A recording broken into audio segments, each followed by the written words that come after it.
Hey everyone, it's Alison Heikkila. Thank you so much for joining me. Today we are making a Cathy Zielske inspired card. If you don't already follow her on social media, please check her out. She's amazing. I'm going to have her linked below.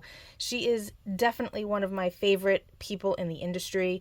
She's not only super talented, but she's hilarious and she's just a good human. And that is really important. She's just a good human. So please check her out. I'm going to pop a photo here of the card that is inspiring today's video. So take a look at that.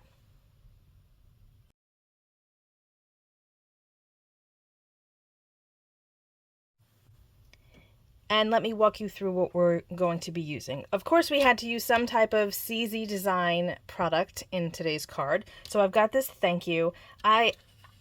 These are perfection, these dies.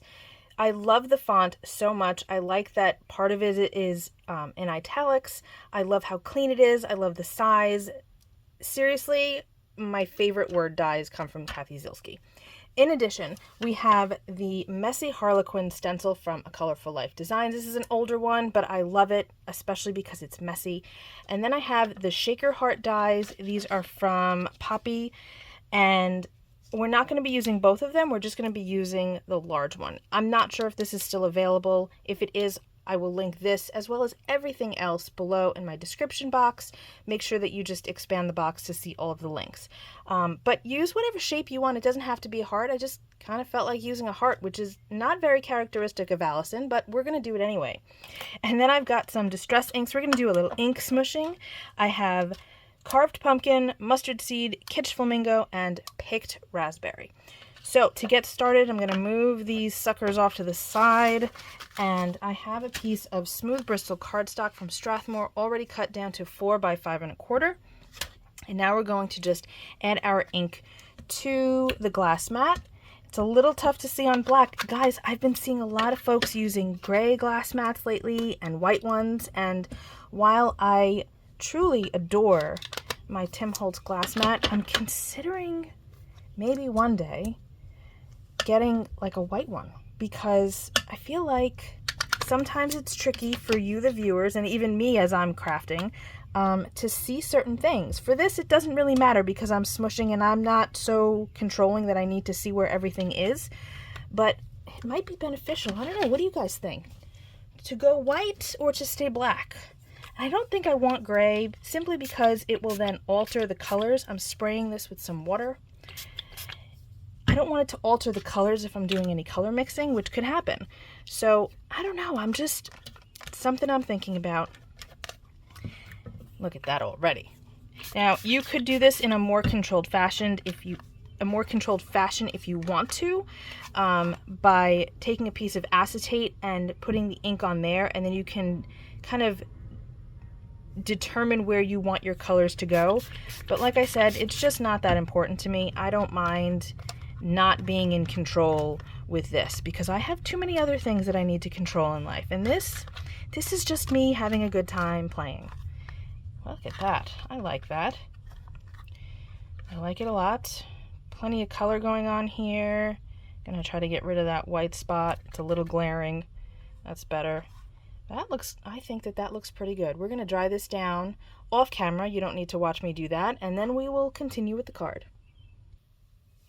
The panel is all dry and it looks perfect in its imperfections. And now I'm going to tape this down with some washi tape, like so, because we are going to use some Lemon Drop Glitter Glaze from Brutus Monroe.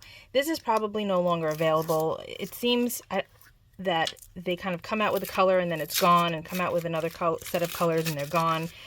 But I'm sure that you can find some type of fantastic yellow, either from Brutus Monroe or somewhere else. I like to keep Press and Seal in here to keep it from drying out. It has saved many of my, not just glitter glazes, but other brand of pastes. So if you don't have Press and Seal, give that a shot. Okay, so what we're going to do is we're going to scoop this from the back of my palette knife. I don't want to scoop in like this because you've got this dip here, right? And if you do that, then you try to apply it, it's going to be tricky because it's not at the right angle. It's not low enough. So we're going to use the back of the palette knife. And we're going to apply the stencil here. I'm not even going to tape this down. I'm going to just kind of hold it in place with my hands and just put it here and there, kind of focusing on the middle, but it doesn't need to be perfect, especially because this pattern on the messy Harlequin is messy. And I'm not worried, like, see right there, that gap? That doesn't bother me. If this was something that was clean and needed to be perfect, like perhaps a stripe or something, then okay, maybe we want to try a little harder to make it perfect. But me, on this one, not so much. We're good like this. Scoop a little bit more on there. And I think that that's probably good enough. I'm going to pull this off carefully. Oh, I like that. Now, I just want to take a look at my heart. I've got one die cut already. I want to make sure that we have enough. I feel like we might want a little bit more over here. So I'm going to really carefully put this back. Normally I would just lift it up. I'd have it on a hinge on another piece of tape, but we're being a little crazy today. That's okay.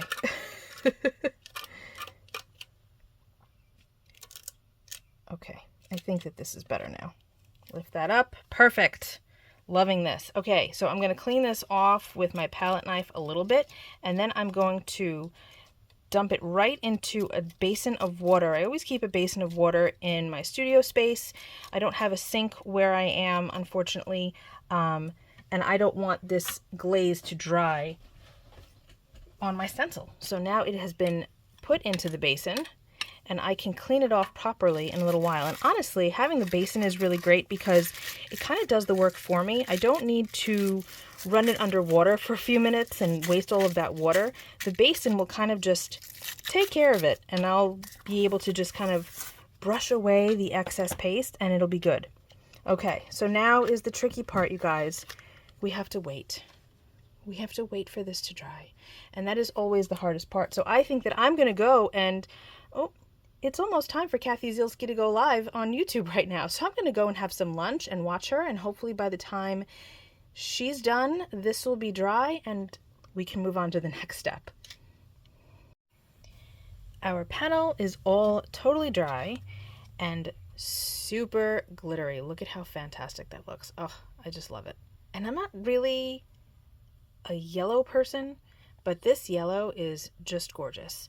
So truth be told, I did add a couple of more Harlequin pieces in here because it was a little too centrally located and there were some holes and it was bothering me. So I added a little bit more off screen.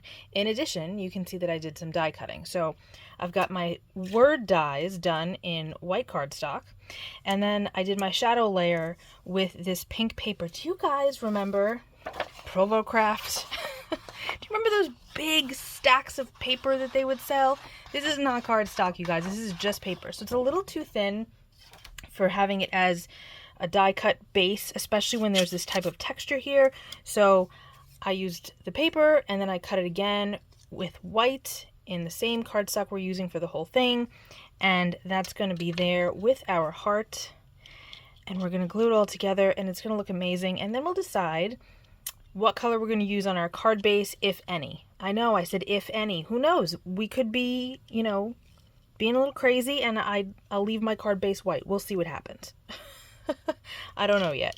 I'm going to start with actually getting the sentiment all glued together before I start adhering the heart down, just so that I make sure that I get my placement right.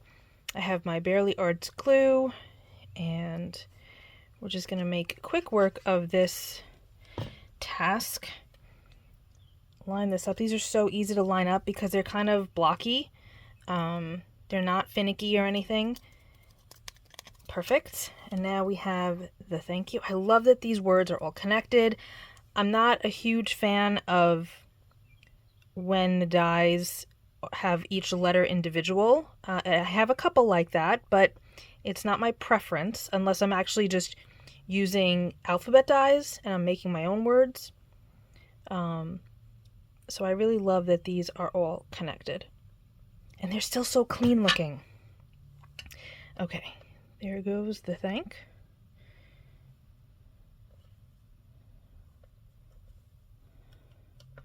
That's goodish. A little lower maybe.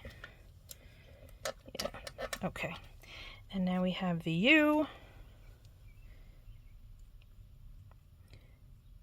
then we will get this all finished up. Okay.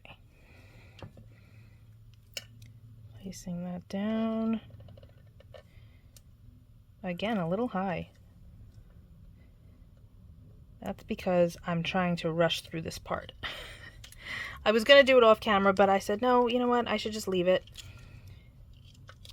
Do you prefer to see this stuff? This part, like when people glue things, or is it just like, okay, we know how to glue stuff. You don't need to do that, Al. It's not necessary. I don't know. I kind of go both ways. Sometimes it's like, okay, yeah, because then it gives me more time to chat or to listen to others chatting if they're doing the gluing on their videos. And other times it's like, well, it's kind of obvious how to glue this, but I don't know. I go both ways. Oh, this is so cute. Loving this. All right. Glue, glue, glue. So I just finished watching Cathy's latest live, and it was, of course, fabulous. I really enjoy them. It's fun to interact with somebody as they're crafting. I just enjoy it. Watching the replay is not necessarily as much fun sometimes, simply because you can't interact and you see all of these other people commenting and interacting, and you can't really do that because it is no longer live. But you can still learn a lot of things. I'm going to move this off to the side for a second and bring this into frame. And let's decide what we're going to do here, folks. I think that I might want to use some mustard seed.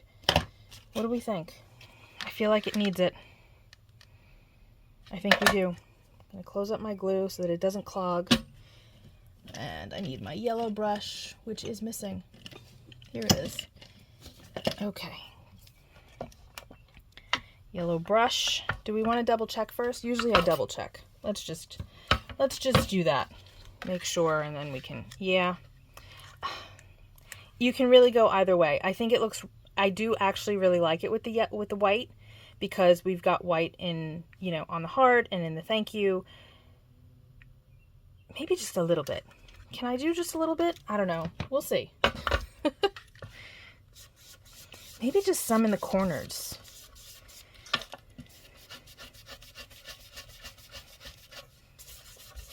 Let's see if that does it. That might be enough. And that's a different way that I don't normally do it. Hey, you know what? I like that. It brings your eye in. That's cool. All right, that's good enough for me. And I don't even think that we need any sequins on this. I think that the glitter glaze that we used with that messy Harlequin is just enough. And we don't need to add any more to it. You can if you want to, but I don't think it's necessary this time. Make sure that is pretty well centered. Oh, this is so cute, you guys. My glue isn't quite dry here, but that's okay. This is so cute. I love it. There is my Cathy Zielske inspired card. I hope you liked it. And again, if you haven't for some reason checked Cathy out, please do, because she's amazing. That's it for me today, you guys. I will be back very soon with another video. Gosh, this is a cheery card. I needed that. All right, everybody. I'll see you next time. Be well. Stay safe. Peace out.